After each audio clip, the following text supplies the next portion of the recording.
السلام عليكم، اللهم صل وسلم وبارك على سيدنا محمد وعلى آل سيدنا محمد. كل سنة وانتم طيبين وبألف خير يا رب. كان فطار كده كان حلو جدا جدا آخر يوم رمضان، كل سنة وانتم طيبين وبألف خير. عملنا كده رز كده طاجن، عملنا كوسة بالبشاميل، عملنا خشاف. كان فطار تحفة، والكوسة بالبشاميل دي كانت حلوة جدا جدا، ومخلل بقى كده من اللي احنا عاملينه مع بعض. فطار حلو جدا. لايك وشير وسبسكرايب للقناة، ويلا بينا نسمي الله ونبدأ مع بعض ونشوف الخطوات. هنا معايا بصلتين فرمتهم كده فرم ناعم. تمام، هحط عليهم شوية من الزيت واللحمة اهيت، وهنبدأ ان احنا نعصق كده اللحمة والبصل، هنقلبهم ونشوف الكوسة كده مع بعض. جبت اهوت 2 كيلو من الكوسة، هي زي ما انتم شايفين حلوة جدا والله، تنفع حشو كمان. همسكها كده انضفها واكحتها كده ونشوفها مع بعض برضو بعد ما كحتها من الجناب. هنا كانت اللحمة خلاص دخلت على السوا، حطيت ملح وفلفل، وهديها بقى تقليبة كده تاني، واسيبها 5 دقايق كده على النار، وبعدين هطفي عليها. مش هطول بيها على النار اكتر من كده. هنا الحلة دي كان فيها حليب كنت غلياه، واتبقى فيها هحط عليهم 3 معالق من الدقيق كبار، ومكعب مرقة وملح وفلفل. تمام كده. وهديهم كده تقليبه لحد ما يبقوا معايا كريمي. مش شرط يكون البشاميل بتاعنا تقيل، مش عايزاه تقيل، انا عايزاه يبقى حلو كده يعني، كريمي وخفيف مش تقيل. كده كده هحطه على صينيه الكوسه، بس يعني مش عايزاه اللي هو زي بتاع صينيه المكرونه، اخف شويه. بيطلع حلو جدا جدا.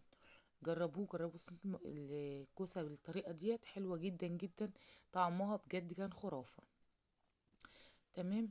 هنا معايا الكوسه اهيت بعد ما نضفتها وكحتها، بصوا بالمقوره كده من الجنب، المقوره اللي هي بتبقى ضيقه ديت.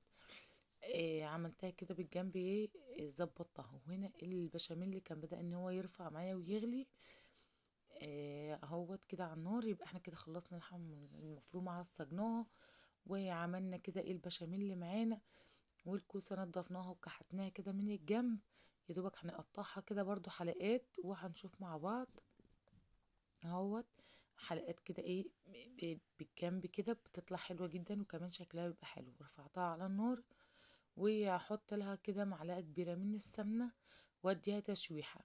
اللي تاخد لون تاخد، واللي ما تاخدش ما ياخدش، مش مشكلة، بس اهم حاجة تشوحيها كده في الصينية بمعلقة السمنة، بجد بتفرق جدا جدا في الطعم وفي القوام، بجد بتبقى خرافة.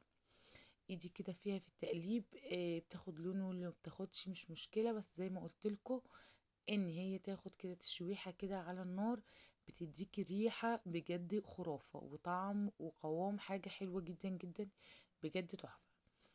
تمام، هنزل عليها باللحمة المفرومة كده، واديها تقليبة اهيت، هقلبها فيها كلها. مش هحط طبقات، هقلب اللحمة المفرومة جواها كده زي ما انتوا شايفين اهيت، وهنزل عليها بالبشاميل اللي احنا عملناه اهوت. تمام، هدخلها كده الفرن، وهنجهز برضو طاجن من الرز معانا اهوت. طاجن الرز دوت انا غسلته، هنزل عليه كده بالحليب، ودولت شويه لحمه مفرومه اتبقوا، هحطهم في الفريزر، ممكن اعمل بيهم اي حاجات بعد كده. تمام، هنقلب كده الرز بعد ما حطيته كده حطيت الحليب والملح، ونقلب كده مع بعض، وبعد كده هندخله الفرن، بولع من فوق ياخد وش. وطبعا من تحت بيكون والع، يعني ما بولعش فوق وتحت، ولعي من فوق الاول وبعد كده ولعي من تحت. معايا هنا قراصيا ومشمشيه، ومعايا بلح، ومعايا موز، ومعايا البولة دي هنقطع كله فيها كده، نجهز كده البلح والقراصية والمشمشية كله على بعضه والموز. بجد بيبقى تحفة. لو حطيتي بقى عندك كانتالوب، اي حاجة من حاجات الفاكهة دي بتخلي الخشاف بجد طعمه حلو جدا جدا. كده حطيت زي ما انتوا شايفين اهمت، جهزتهم وهحطهم كده في الشفشق، عشان احطهم، عايزة تحطهم زي ما هما في البولة براحتك، وهحط عليهم شوية من السكر. تمام، وانزل كده بالمية، عشان خاطر احطهم بقى كده في التلاجة يسقعوا على الفطار. بنيجي حطاهم، بتيجي غرفة منهم كده وحطاهم على الفطار، بيبقى حلو جدا جدا. آه، الوقت كان ضيق، ما نزلتش كل الفيديوهات.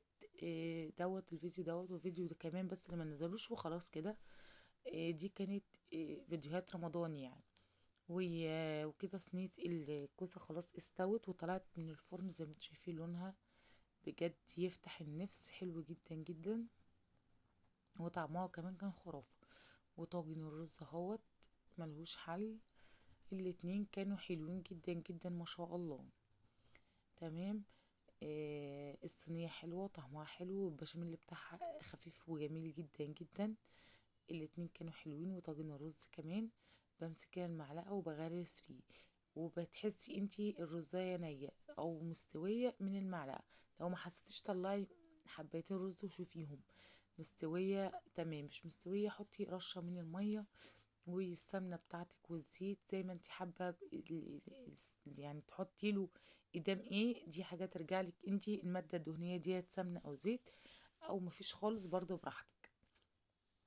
تمام. هدخله الفرن شوية اي 5 دقايق كده، واطلعه واغرف بقى الاكل كده، ونغرف الخشاف ونشوف مع بعض.